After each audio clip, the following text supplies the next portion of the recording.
भारत में इस साल हो रही बेतहाशा गर्मी से लोग बेहाल हैं। बारिश के मौसम में भी कई जगह पारा 40 के पार है, मगर ये हाल केवल भारत का हो ऐसा नहीं है। जिस तरह गर्मी ने भारत में लोगों को झुलसा रखा है, ठीक उसी तरह यूरोप के लोग भी कराह रहे हैं। बीते सोमवार को यूरोप में सबसे गर्म दिन के तौर पर दर्ज किया गया। इस समय यूरोप के फ्रांस, पुर्तगाल, स्पेन और ग्रीस समेत पूरी यूरोपियन कंट्री इस त्रासदी से जूझ रही है।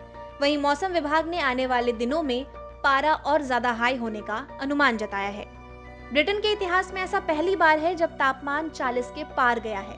इससे पहले साल 2019 में सबसे ज्यादा 39 डिग्री सेल्सियस तापमान देखा गया था। ब्रिटेन में ऐसे हालात हैं कि जंगल जल रहे हैं, जमीन पर लगी घास धधक रही है और लोग इस भीषण गर्मी के कारण अपनी जान गंवा रहे हैं। तो आइए इस बढ़ती गर्मी के पीछे वजह क्या है जानते हैं। वैज्ञानिकों के मुताबिक इस साल भीषण गर्मी अनुमान के अनुसार है। एक्सपर्ट्स की राय माने तो किसी दूसरे ग्रह और पश्चिमी अमेरिका के मुकाबले यूरोप में हीट वेव तेजी से बढ़ रहा है। मगर इसके अलावा विशेषज्ञ इसके कुछ और कारण भी बताते हैं, जिनमें वायुमंडल और महासागरों का संचलन भी शामिल है। इसे अगर थोड़ी और आसानी से समझा जाए तो बढ़ते तापमान का सबसे बड़ा कारण जलवायु परिवर्तन से संबंधित है। केवल यूरोप ही नहीं बल्कि विश्व के अलग अलग देशों में तेजी से बढ़ता तापमान महसूस किया जा सकता है।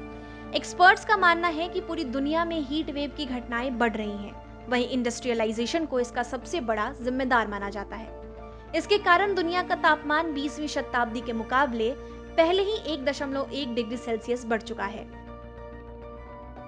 वहीं इस भीषण गर्मी से हुए मौतों के आंकड़ों पर नजर डालें तो कार्लोस 3 हेल्थ इंस्टीट्यूट के अनुसार स्पेन में लगातार 8 दिनों से गर्मी का कहर जारी है।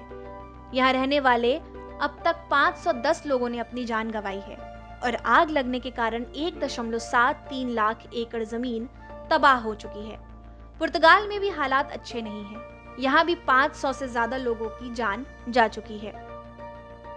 यूरोप में बढ़ रही गर्मी को लेकर यूएन ने भी चेतावनी जारी की। एक खबर के मुताबिक WMO के प्रमुख पेट्री तालस ने जेनेवा में एक संवाददाता सम्मेलन में कहा, हीट वेव अधिक बार आ रहा है और कम से कम 2060 तक ये जारी रहेगा। उन्होंने कहा कि जलवायु परिवर्तन की बदौलत गर्मी का रिकॉर्ड टूटना शुरू हो चुका है। भविष्य में इस तरह की हीट वेव की घटना सामान्य रहने वाली है।